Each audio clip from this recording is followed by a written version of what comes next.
Assalamualaikum warahmatullahi wabarakatuh. Innal hamdalillah alladzi nasta'inuhu wa nastahdihi wa nastaghfiruh wa na'udzu billahi min shururi anfusina wa min sayyiati a'malina.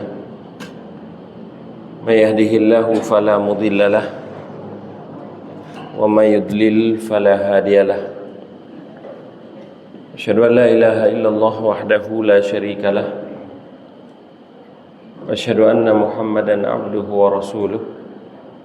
Allahumma salli ala Muhammad wa ala ali Muhammad kama sallaita ala Ibrahim wa ala ali Ibrahim innaka Hamidum Majid. Allahumma barik ala Muhammad wa ala ali Muhammad kama barakta ala Ibrahim wa ala ali Ibrahim innaka Hamidum Majid. Amma ba'd. Puji beserta syukur kehadirat Allah Subhanahu wa taala. Salawat dan salam kepada Nabi kita Rasulullah Muhammad sallallahu alaihi wasallam. Alhamdulillah jamaah yang dirahmati oleh Allah Subhanahu wa taala. Sebelumnya saya mohon maaf karena yang jadwal pada malam yang berbahagia ini sebenarnya adalah Ustaz Abdul Malik. Kemudian beliau berhalangan, maka pada malam yang berbahagia ini terpaksa saya harus menggantikan beliau, jadwal beliau. Jadi jamaah yang dirahmati oleh Allah Subhanahu wa taala, kita lanjutkan saja pengajian kita pada malam yang berbahagia ini dengan pembahasan yang telah kita bacakan sebelumnya, yaitu kita sedang membaca ahwalun nas yaumal qiyamah, keadaan umat manusia pada saat hari kiamat nanti, ataupun dengan kata lain keadaan umat manusia pada saat di mahsyar. Kalau pada saat hari kiamat, ketika sangkakala ditiup semua hancur, berarti ya semua manusia, jangankan manusia, makhluk yang kecil, gunung-gunung besar juga hancur, langit bumi juga hancur, laut juga seperti itu, bulan bintang juga hancur, jatuh berhamburan. Kemudian pada malam yang berbahagia ini kita lanjutkan dengan keadaan setelah itu. Keadaan setelah itu yaitu di mahsyar.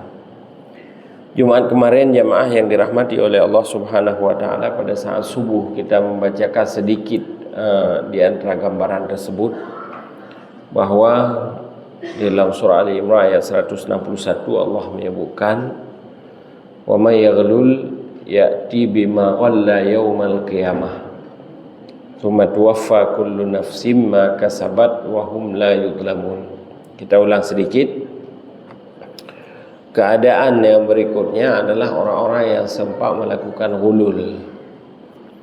Ghulul sebagaimana kita telah sebutkan adalah mengambil hak orang lain, tapi bukan dengan cara mengambil secara langsung, tapi melainkan dengan cara menipu ataupun meminjam tidak mengembalikan.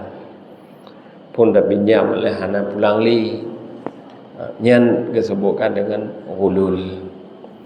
Jadi balasan Allah terhadap orang tersebut sebagaimana kita telah sebutkan bahwa Allah mempermalukan orang itu nanti di akhirat kelak dengan cara harus membawa-bawa benda yang dicuri itu, harus dibawa-bawa dan digantungkan di leher mereka, kemudian di badan-badan mereka, di bahagian belakang mereka, kemudian berputar-putarlah pada saat tersebut di mahsyar, sehingga berkeinginan memang dia akan mencari orang untuk mengembalikan, tapi untuk apa lagi? Orang tidak butuh lagi itu. Nyana tak pinjam lagi kita yang sebut kami, nyana tak pinjam cangkui gok hino-hinonya, tapi kemudian hana tak pulang li, dia bagi dia akhirat kepulang, berlegi. Maka jemaah yang dirahmati oleh Allah, Itu cara Allah mempermalukan ataupun cara Allah mengazab mereka, yaitu dengan cara seperti itu. Kemudian Allah berikan beban tersebut sehingga berat itu dipikul terus menerus. Tidak ada waktu jeda, tidak ada waktu jeda. Oh yang jak barang yang bah. Yang pegang saja lagi urung pungo jabruk. Urung pungo jabruk yang berarti kumpulkan ija-ija yang bekas, yang getingku ataupun gelhat baru, kemudian gebah yang kejak. Jadi orang yang melakukan hulul semasa dunia di akhirat nanti juga seperti itu. Dia akan membawa-bawa kemana saja. Duk deng bahadayan, pak yang piuk bahadayan. Maka dengan beratnya benda itu saja sudah cukup menjadi azab. Sudah cukup menjadi azab. Dan yang perlu kita ketahui jamaah yang dirahmati oleh Allah Subhanahu wa taala, itu belum sampai ke neraka, belum sampai ke surga. Golem cerita surga neraka ya. Tapi mentang cerita baru di mahsyar. Golem ge timang amalan. Golem ge juk buku catatan amalan, belum apa-apa. Tapi Allah sudah permalukan. Jadi yang juga merupakan bahagian daripada azab. Yang katruk kedih neraka kalau belum. Jadi sebelum itu saja orang-orang yang mengambil hak orang lain dengan cara yang tidak benar itu sudah cukup menderita. Dan lagi yang kita sebutkan mar'uban bi sautihi, Allah keluarkan benda-benda itu, Allah keluarkan suara. Yang suara mar'ub, suara yang sangat menakutkan. Sangat ngeri. Mubikhan bi idhari khianatih, dan nampak jelas sekali bahwa dia itu adalah orang yang khianat. Geplemah itu kan. Ino-inonya aja tuk-tuk. Ino-inonya tuk-tuk, tajak diam-diam ambil kalau legok. Tapi ini sengaja geplemah oleh Allah Subhanahu wa taala, gepetebit su benda-benda tersebut. Sehingga kemana saja dia pergi, semua penduduk mahsyar mata tertuju kepada orang itu. Mata tertuju kepada orang tersebut. Waliyazbillah. Dan jemaah yang dirahmati oleh Allah Subhanahu wa taala, sebagaimana kita ketahui bahwa itu belum lagi ke surga ataupun neraka. Itu baru cerita di mahsyar, sudah cukup tersiksa. Maka kembali sama-sama kita menyenapi ruh tajuk atagob ataupun ruh tapi jamat tagob kemudian ada pulang sudah sekian tahun, ataupun poi kadang kali yang 3-2 ke hana tak peduli ataupun kita abaikan. Sekarang sudah boleh kita kembalikan. Hanali benda tersebut jaklah kemaah. Seandainya disuruh hargai dari sekarang. Harga sama jangkui padum, harga sama parang yang menan cok parang lu, hanan pulang li. Itu juga harus seperti itu. Ataupun yang kadang-kadang benda kita pinjam kemudian rusak. Pinjam Honda, tapi dia dapat wakar leh. Diam-diam. Ikutnya hana tak mengaku bahwa leh tersebut di kita. Ataupun benda-benda yang lain. Maka tanggung jawab. Tanggung jawab semasa di dunia ini sungguh sangat murah dibandingkan dengan tanggung jawab yang harus kita pikul nanti di akhirat. Menyahino jino dunia, jeta pegah, jeta mengaku apa adanya, lun silap dan sebagainya. Kita bertanggung jawab, kalau disuruh bayar ya bayar. Mungkin sekian ratus ribu sudah selesai dibandingkan dengan di akhirat nanti. Dan tanggung jawab di akhirat dia hansip dengan ortur be, hansip dengan juta. Tapi memang tidak ada lagi cara pada saat di akhirat nanti. Mana puasa-puasa sunat, puasa sunat tajuk kurian. Ataupun kaim tajuk azmayan jamaah yang kian tajuk kurian. Karena pakan tayo pernah terkhianati urang tersebut semasa di dunia. Jadi jamaah yang dirahmati oleh Allah, jangan sampai ibadah yang kita lakukan itu harus kita serahkan kepada orang yang pernah kita khianati. Selamatkan ibadah kita itu karenanya adalah pangkai kegedayo kerong. Tapi mereka rame-rame tajuk dah bagi-bagi di akhirat kita tinggalin main. Jadi selesaikan masalah dengan hamba ataupun masalah dengan manusia, selesaikan dengan manusia dan selesaikan semasa di dunia. Kemudian yang berikutnya hadis Rasulullah sallallahu alaihi wasallam juga tentang itu yang diriwayatkan oleh Imam Al-Bukhari dan Muslim, hadis sahih. Hadis ini sering disebutkan ataupun sering dibacakan oleh khatib-khatib mungkin di mimbar-mimbar yang mengatakan bahawa Rasulullah pernah mempekerjakan seorang sahabat yang bernama Ibnu Lutaibah. Dia itu sebagai amil zakat.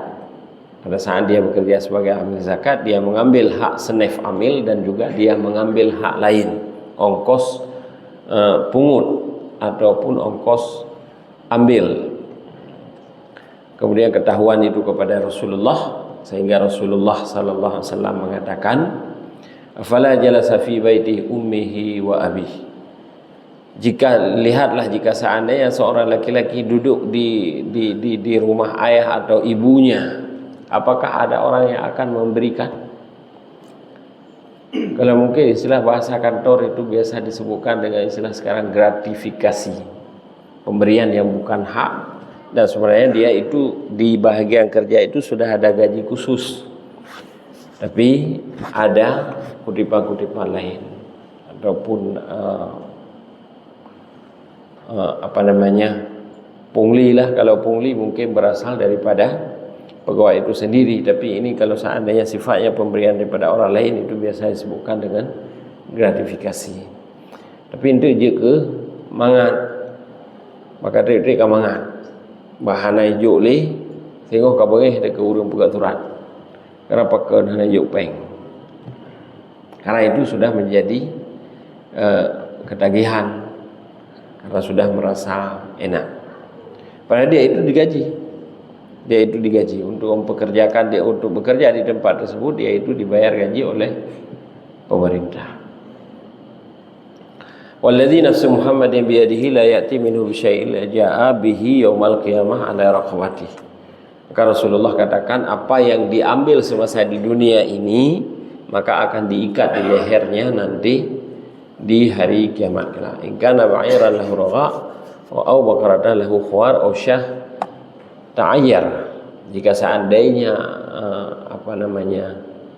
unta cok tagop tapi unta bentuk unta rayu, ikat di pada kuah, ikat pada kuah. Jadi kamu tukar abuh talawa menghina ya abuh talawa pada kulimu. Di akhirat nanti gebuh talawa mbak takwa manusia yang mencuri binatang tersebut. Kemudian yang berikutnya amma ghasibul ardi fa innahu yakhsifu bihi sab'a aradin. Kemudian hal yang berikutnya, orang yang mengambil hak orang lain ini berupa tanah. Ini juga sering kita sebutkan dan disebutkan oleh ustaz yang lain. Pasal cera, pasal cok tanah gop, walaupun hana raya, dumna hana raya disebutkan, ukuran sejengkai, hana terung semeter, sejengkai katakanlah, raya jengkai berarti katakanlah 20 cm. Yang kedumnan, maka pegang oleh Rasul sallallahu alaihi wasallam. Tapi dengan cara diambilnya bukan dengan cara yang hak, dengan cara yang salah, dengan cara penipuan, pemaksaan ataupun mengambil secara sengaja ataupun mengambil diam-diam. Poi hanai gleng cielem. Pusuk ju lili. Singoh wate ka ketahuan, tam dawa. Batu wate dawa pasti yang tegak menang. Yang tengah-tengah kaki dalu ju. Jadi caranya bagaimana? Kata Rasulullah sallallahu alaihi wasallam, Allah akan menimpakan kepada orang tersebut 7 lapisan bumi. Keputusan oleh Allah Subhanahu wa taala. Jadi sehingga orang akhirat naurung yang baba bumo 7 lapis bumo. Bagaimana caranya Allah alam? Tidak tahu, tapi Rasulullah Yang namanya hadis Rasulullah apa itu? Apalagi hadis ini hadis riwayat Imam Bukhari, hadis sahih.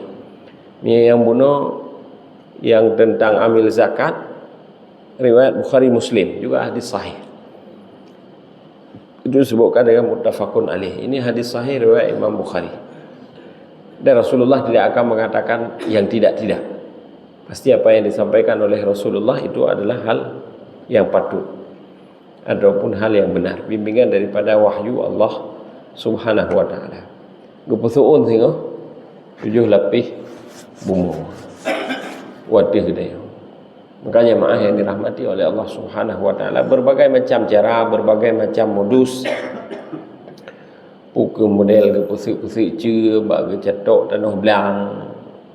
IGC jual-jual tiang ataupun gepusik ce lampu. Pada saat pagi-pagi kamu gese, atau dengan cara apa kita sebutkan, dengan cara pemaksaan kehendak. Kibat dengan cara pemaksaan kehendak, contohnya harta warisan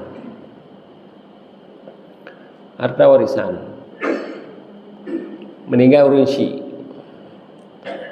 Nah, anak 5 roh, katakanlah naik agam 2 roh, inang 2 roh, contoh. Inang hero misalkan. Hak roh ini bagi. Memang di dalam Islam itu bahagian laki-laki lebih besar daripada 2 kali lipat malah daripada bahagian perempuan. Tapi ya agamnya karena berpuasa, ya agamnya karena dia orang mampu dikuasai. Bukan inang hanya dari bagi pihak.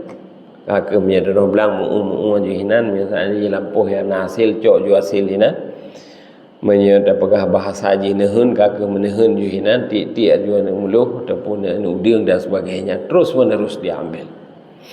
Bertahun itu dimakan harta orang lain, walaupun adik kita sendiri, sekandung, seayah, seibu. Tapi pada saat orang tua kita sudah meninggal, mereka itu sudah punya hak tersendiri. Pemberian daripada hukum mawaris, pemberian daripada hukum harta pusaka.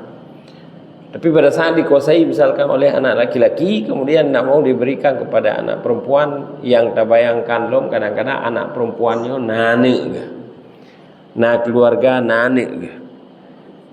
Jadi anak laki-laki tersebut ketika dia makan, dia sudah makan harta keluarga orang lain. Yang hanjit terpesip bahwa kata adik long ya, han sesederhananya, tidak sesederhana itu. Karena kenapa? Karena begitu dia sudah berkeluarga ataupun begitu orang tua kita sudah meninggal, harta itu sudah beralih hak. Harta itu langsung sudah beralih hak. Cuma kadang-kadang di masyarakat kadang-kadang tidak mau bagi pun meninggal ya. Hak roh kaji bagi-bagi sekian persen ataupun 2 bagi kuragam, sabah bagi kurineng dan seterusnya, kamu rumpuk nyata. Hana bagi-bagi. Beberapa tahun kemudian meninggal mak gitu. Kamu kali lipat hana bagi-bagi. Jadi itu walaupun harta orang tua kita itu bahagian daripada makan harta orang lain dengan cara yang hak. Bisa kita bayangkan jamaah yang dirahmati oleh Allah Subhanahu wa taala, jika seandainya adik kakak kita misalkan ada di antara mereka malah yang sudah meninggal, tinggal yang anak-anak dia. Yang dapat juhnya berarti harta juhnya adalah harta anak yatim. Yang kita makan itu adalah harta-harta anak yatim. Jadi cara mencuri itu bukan hanya saya dengan pesek cia batang belang, tidak, ataupun pesek cia lampuh, tidak. Cara seperti itu juga cara mencuri. Cara mencuri. Memang betul itu saudara sekandung kita, adik kita, kakak kita, abang kita dan sebagainya. Tapi pada saat orang tua kita sudah meninggal, berarti ada hak tersendiri yang dilegalkan oleh agama. Maka enggak boleh lagi sesuai dengan keinginan kita. Kecuali lih ke bagi ke masjid-masjid nyon cokron juga ni. Tak ada masalah. Lih ke bagi, lih ke pemberi, iluh hana luncuk karena iluh na kelebihan ke bila Allah. Nah harta. Gejuk ke adik yang lebih kasihan, gejuk ke adik yang hana mampu itu tak ada masalah. Tapi yang jelas hukum Allah itu tetap wajib ditunaikan. Itu halnya orang yang mengambil sejengkal tanah. Itu kapan terjadi? Juga di mahsyar. Maka jamaah yang dirahmati oleh Allah Subhanahu wa taala, lagi benar kita sebutkan yang keadaan memandung di mahsyar. Golong truk ke di neraka. Mereka truk ke di neraka berarti tentu lebih berat loh. Oh tingkat di mahsyar mentang kalaginya gegenten oleh Allah Subhanahu wa taala dengan 7 lapis bumi. Maka hendaknya sama-sama kita mengingatkan kalau seandainya pun terjadi kekeliruan daripada kita, cepat-cepat bertaubat, cepat-cepat serahkan hak orang lain. Ya nak tanuh belang keluarga yang lain yang kata pajuh hasawa melimang tahun, berarti payah ada kira ke lain. Payah ada kira ke lain. Karena mereka juga punya kebutuhan, mereka juga punya nafkah, mereka juga punya keluarga yang harus dinafkahi. Yang anak-anak mereka juga butuh pendidikan, butuh agama, butuh sekolah. Pulang kelai. Menyehan berarti kakek. Hanasi tak pulang berarti kakek tak pulang di akhirat. Dan itu tidak akan terlepas kita jamaah yang dirahmati oleh Allah. Mungkin sebagai ulangan bahawa pernah kita sampaikan bahwa ketika Imam Syafi'i mengatakan, Imam Syafi'i rahimahullah, seorang imam mazhab, beliau mengatakan inna rajulan la yadhhabu bi arba'ina dhunuban ma'allah ahwanu alaihi min ay yahmila dhanban wahidan ma'al ibad. Sirara urun bukan Imam Syafi'i, sirara urun gua ba Allah Subhanahu wa taala dah hana sempat bertaubat. Puluh macam dosa gebah ke di akhirat. Anak sempat bertaubat mantap kayaknya dalam keadaan terbebani oleh dosa. Itu beliau mengatakan lebih ringan baginya daripada seseorang yang kembali kepada Allah membawa satu beban dosa bersama manusia yang belum sempat minta maaf. Dosa ngurung tapi zaboh sakai. Dosa dengan Allah peluk boh lebih ringannya. Karena Allah Maha Pengampun, Maha Penyayang. Besit ide oh Allah Maha Pengampun, Maha Penyayang, pembunuh dosa juga jangan juga. Tapi begitulah perbandingan. Beban dosa dengan manusia itu sebenarnya lebih berat. Maka kalau ada permasalahan, tuntaskan semasa di dunia. Jangan kita bawa sampai ke akhirat kelak. Kemudian yang berikutnya, keadaan yang lain, keadaan zul wajhain. Zul wajhain. Zul wajhain artinya orang yang memiliki dua muka. Nanti dalam bahasa agama ada yang dua muka. Yang bahasa Aceh juga bubaya dua jam. Gede betul kena berat. Jadi jak kena pegang menung, jak pedih pegang pedih. Dalam bahasa agama ada seperti itu ada. Maaf saya sebutkan, ada dalam bahasa agama itu disebutkan dengan zul wajhain. Orang yang memiliki dua muka. Fa innahu yakunu syarrun nas yaumal qiyamah. Dia itu adalah seburuk-buruk manusia di hari kiamat. Urang dua mukanya si buruk-buruk urang kiamat. Rumpok-rumpoknya lagi yang pegang, rumpok-rumpok je lagi je pegang. Yang pegang disebutkan bahawa orang yang paling buruk sehingga di urang kiamat, wajahnya itulah orang yang dua muka semasa di dunia. La yasbutu ala halin wahidah wa mawqif wahid. Dia itu tidak akan ada pendirian walaupun betul, tapi tidak akan ada pendirian pada kebenaran. Tapi dia tetap kedih betul, kena betul dan sebagainya. Ada kepentingan-kepentingan. Ada keinginan-keinginan, ada misi terselubung, hidden mission. Ada misi yang tersembunyi. Itu sangat buruk. Sangat buruk. Makanya jemaah yang dirahmati oleh Allah Subhanahu wa taala, orang yang tidak ada pendirian itu sebenarnya di dalam agama saya tidak disenangi. Tapi bagi Bansit, GU benar pendirian. Tapi pendirian tetap didasari oleh kebenaran, bukan pendirian pada kepentingan. Benar tidak pendirian, tapi pendirian kepada kebenaran. Itu yang betul. Lagi anta bantu, lagi anta dukung. Tajiduna syarran nasi yaumal qiyamah dzul wajhain alladzi yati haula'i biwajhin wa haula'i biwajhin. Ini juga hadis sahih yang diriwayatkan oleh Imam Bukhari dan Muslim. Hadis ini diriwayatkan dari Abu Hurairah radhiyallahu an, kata Rasul sallallahu alaihi wasallam, tajiduna syarran nas yaumil qiyamah dzul wajhain. Kamu akan mendapati orang yang paling buruk wajahnya, paling jelek wajahnya. Nanti di hari kiamat itu adalah orang yang berdua muka semasa dunia, yang paling buruk wajah. Mereka pegah oleh Rasulullah paling buruk wajah, mungkin yang dah kalian buat TV, kadang-kadang ada di filem-filem itu dan sebagainya, yang itu rekayasa manusia, hanya rekayasa manusia. Pada saat dibuat wajah yang sangat mengerikan ataupun yang sangat buruk, nyan mantan cukup ya pada kalian. Apalagi nanti di akhirat, apalagi nanti di mahsyar. Yang ini disampaikan langsung oleh Rasulullah sallallahu alaihi wasallam. Ini disampaikan oleh Rasulullah SAW. Artinya mencari muka semasa di dunia, mencari muka ke sana, mencari muka kemari dan sebagainya, dia punya prinsip terhadap kebenaran. Tidak istiqamah terhadap kebenaran, tapi bagaimana juga sesuai dengan kepentingan.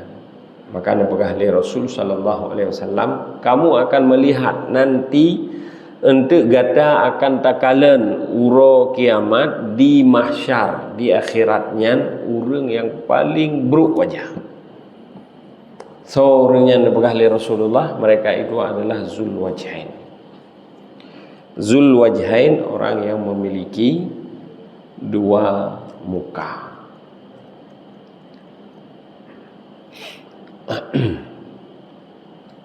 Kemudian yang berikutnya,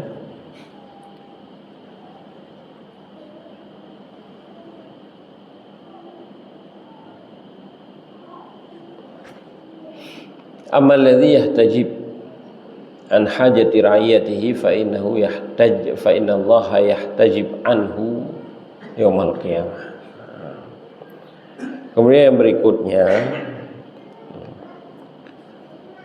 ini waliul amri sebenarnya, kepada pimpinan. Orang banyak suka jadi pimpinan. Leurung galak je ke pimpinan. Pimpinan apa saja? Leurung galak je ke pimpinan. Pimpinan daerah, pimpinan negara, pimpinan apa saja. Leurung galak je ke pemimpin. Walaupun hana mandum yang berhasil, tapi banyak kita lihat di pencalonan banyak ingin orang semua ingin untuk menjadi pemimpin. Mungkin gambaran awal menyebab kita tengok kadang-kadang kita tengok kalian pakan orang berlomba-lomba habis modal sekian, dan itu sudah menjadi kebiasaan walaupun tidak boleh, harus sih ya. Termasuk bahagian daripada sokok menyokok sih ya. Tapi yang memang sudah terjadi di masyarakat itu sudah lumrah terjadi. Kenapa demikian? Orang berlomba-lomba sedemikian banyak uang yang dihambur-hamburkan karena mungkin orang tergiur dengan fasilitas. Kalau seandainya kita katakan pemimpin yang diberikan fasilitas oleh negara, pukul tingkat dia tuh, misalkan presiden lebih besar lagi fasilitas, ataupun tingkat provinsi, tingkat daerah dan sebagainya, ataupun malah sampai tingkat kantor ada fasilitas-fasilitas tertentu. Dan kebanyakan orang karakter pada saat asai kaji ke perintah-perintah orang lain yang senang. Kasaboh prestasi besar. Itu mungkin sehingga orang banyak yang tergiur kepada kepemimpinan itu. Jadi maka orang kalau fasilitas ada tunjangan, ada kenderaan, ada rumah dinas, ada pulan dan sebagainya, kemana saja dikawal, pergi kemana saja ada yang bantu, disopiri, kemudian dibukakan pintu kenderaan, mana-manalah fasilitas duniawi. Maka orang banyak yang tergiur dengan itu. Tapi jamaah yang dirahmati oleh Allah Subhanahu wa taala, yang ingin kita sebutkan apa? Yang ingin kita sebutkan pada saat dia duduk jadi pemimpin, kemudian dia memberikan hijab, batasan antara dirinya dengan rakyat. Artinya rakyat tidak bisa mengakses pemimpin itu. Hanji pegah sapu, hanji merumpok, hanji punaka protokolernya hidung pengawalnya dan sebagainya. Dan yang kenyataan terjadi seperti itu. Menanjak kepimpinan si kana protokoler, kamadi dan sebagainya, sehingga kadang-kadang teta ne merumpok ataupun tadi silaturahmi harus melewati sekian lapis penjagaan. Jadi kejadian yang seperti itu kata Rasul sallallahu alaihi wasallam artinya orang tersebut menghijab, memberikan batasan dirinya dengan rakyatnya. Memberikan batasan dirinya dengan rakyatnya. Rasulullah pemimpin dunia. Tapi Rasulullah tidak ada hijab. Kalau kita katakan perbandingan sekarang. Madinah itu pusat pemerintahan pada masa Rasulullah. Kota Madinah itu adalah ibu kota Jazirah Arab, pusat pemerintahan pada masa Rasul sallallahu alaihi wasallam. Tapi Rasulullah tidak ada pengawal, tidak ada hijab. So yang kena hijab merumpok dengan Rasulullah boleh. Gubernur-gubernur yang beliau utus itu ke tempat-tempat malah lebih jauh, wilayah kekuasaan mereka itu lebih besar. Amr bin As itu diutus ke Mesir, Jino dia ke Sabah Nanggro Mesir, satu negara, state, satu negara. Pada masa Rasulullah itu satu kegubernuran, satu provinsi. Yaman, Dumna yang dikatakan bab peta Dumna luah Yaman itu berada di samping Arab Saudi. Itu pada masa Rasulullah mengutus Mu'ad bin Jabal, itu setingkat gubernur. Jadi pusat pemerintahan itu dipimpin oleh Rasulullah di mana? Di Madinah. Tapi tidak ada hijab, tidak ada batasan, sehingga orang yang hanya merumpok, Yang ingin kita sampaikan apa? Ketika memang ada pemimpin yang seperti itu, kata Rasulullah SAW, memberikan batasan antara dia dengan rakyatnya ataupun memberikan hijab, memberlakukan hijab antara dia dengan rakyatnya, maka Allah akan memberlakukan hijab nanti antara Allah Subhanahu wa taala dengan pemimpin tersebut. Ya laki tolong, ya presiden, ya gubernur, ya bupati, ya laki tolong Allah, ya Allah selamat lu daripada apa yang neraka. Allah berikan hijab. Saban lagi diterapkan hijab oleh pemimpin tersebut kepada rakyatnya semasa di dunia. Oh, ustaz hanji ada pegawai lagi memang ka protokoler lagi apa kan bekam biasa jadi berarti ka protokoler ya siap pilih yang mana. Tapi Rasulullah katakan seperti itu. SOP-nya sudah seperti itu. Setiap kepala daerah ataupun kepala negara itu harus jaga, harus kawal dan sebagainya. Pengawalan, penjagaan itu lumrah. Tapi masalahnya bukan hijab ataupun batasan akses dengan rakyat. Kalau memberikan batasan ataupun dibatasi akses dengan rakyat, Allah juga akan membatasi nanti akses dengan dirinya, dengan pemimpin itu nanti di akhirat kelak. Menyuruh tingkat kepada keimanan, tingkat kepada akhirat, tingkat kepada gua Allah Subhanahu wa taala, hanggeti manayan. Hanggeti. Rayu risiko. Karena pada saat roh kenan bak kepemimpinan, ya caranya memang seperti itu. Harus berikan batasan antara dirinya dengan rakyat. Tapi siap-siap nanti di akhirat Allah juga akan memberikan batasan antara Allah Subhanahu wa taala dengan orang tersebut. Man walla amral muslimina fahtajaba syai'an fahtajaba duna khullatihim wa hajatihim wa faqrihim wa faqihim yahtajaballahu anhum yaumal qiyamah. Dalam hadis Rasulullah sallallahu alaihi wasallam, hadis sahih riwayat Abu Dawud dan Tirmizi. Hadis ini diriwayatkan dari Abi Maryam Al-Azadi annahu qala li Muawiyah radhiyallahu an. Beliau menyampaikan hadis ini kepada Muawiyah. Muawiyah kita tahu adalah salah seorang pemimpin. Dan beliau mengatakan bahwa yang berani orangnya. Abi Maryam Al-Azadi berarti berani. Qulil haqqa walau kana murran, katakanlah yang benar walaupun itu pahit. Salah satu jihad yang paling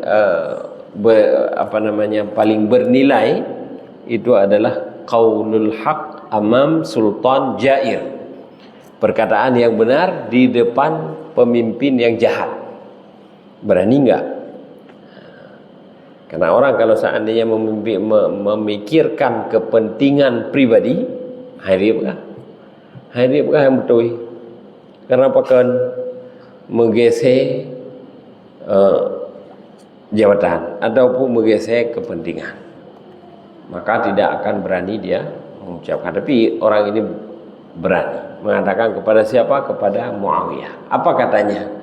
Lun dengar Rasulullah sallallahu alaihi wasallam mengatakan, man walla amral muslimina syai'an, barang siapa yang memimpin urusan umat Islam, kemudian dia membatasi diri daripada kebutuhan-kebutuhan kaum muslimin, daripada kebutuhan-kebutuhan orang fakir, daripada kebutuhan-kebutuhan orang miskin, nanti Allah juga akan membatasi diri daripada waliul amri tersebut di hari kiamat.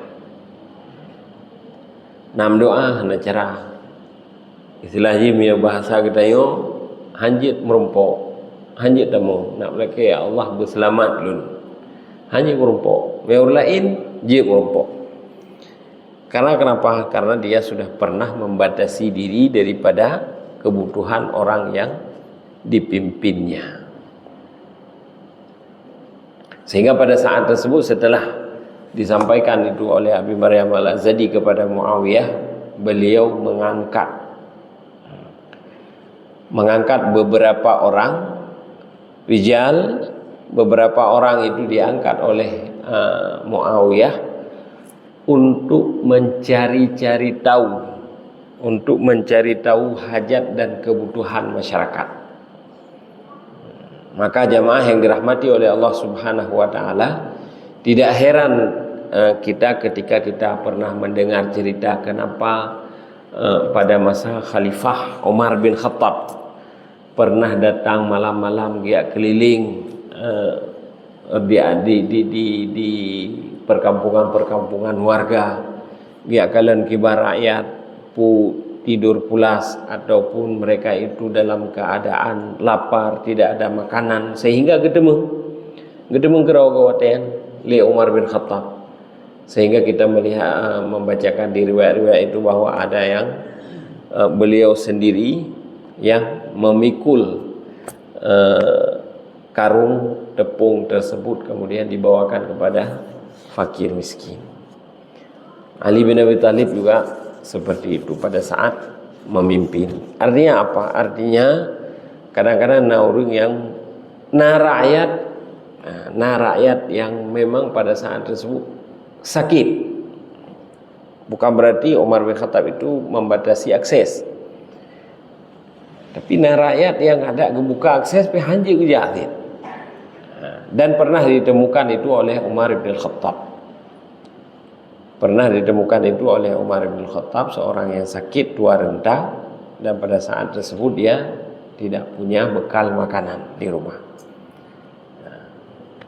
Itu disebabkan, kenapa disebabkan? Beliau itu mencari-cari tahu tentang keadaan rakyatnya. Jadi maka pada saat tersebut Muawiyah mengangkat beberapa orang ala hawaijin nas yang khusus untuk mencari informasi tentang jika ada orang yang tidak ada makanan, jika ada orang yang hidup dalam keadaan lapar, jika ada orang yang katakanlah misalkan musim dingin tidak ada selimut walau sehelai pun. Karena lagi kita yang baca-baca tentang kondisi Palestina itu, memang di musim dingin itu sangat-sangat ekstrim. Cuaca dingin yang mereka hadapi itu sangat-sangat ekstrim. Kalau tidak ada selimut nggak tahan. Dan selimut bukan selimut lagi kita yang ijabati, tapi selimut mereka itu harus selimut tebal. Memang selimut yang khusus untuk musim dingin. Itu kondisi waliul amri ataupun pemimpin. Di mana itu terjadi juga di mahsyar. Golem truk, surga, neraka golem. Tapi baru di mahsyar sudah seperti itu. Kemudian yang berikutnya, ammalladzi yasalun nas takassuran lahu ma yughnihi fa innahu yab'atsu wa laysa fi wajhi maz'atul lahmin. Keadaan yang berikutnya, orang yang suka meminta-minta. Orang yang suka meminta-minta, galak meleke, padahal harta gena. Kata cuti ulun sebutkan, sekedar kita mengartikan saja. Orang yang suka meminta-minta, sementara dia mampu. Beda dengan orang yang suka meminta-minta tapi dia tidak mampu. Itu boleh. Tapi biasanya orang yang suka meminta-minta, sementara dia itu mampu, maka Allah akan kumpulkan nanti mereka itu di hari kiamat kelak dalam keadaan wajahnya itu tidak ada daging sedikit pun. Apaan lagi? Wajah tengkorak, menanlah kira-kira. Wajah tengkorak itu kan tidak ada apa-apa, tidak ada daging sedikit pun. Kenapa? Karena orang tersebut suka meminta-minta. Maka jemaah yang dirahmati oleh Allah Subhanahu wa taala, sebagai penutup, apa saja yang dilakukan semasa di dunia ada macam ragamnya tersendiri nanti di akhirat.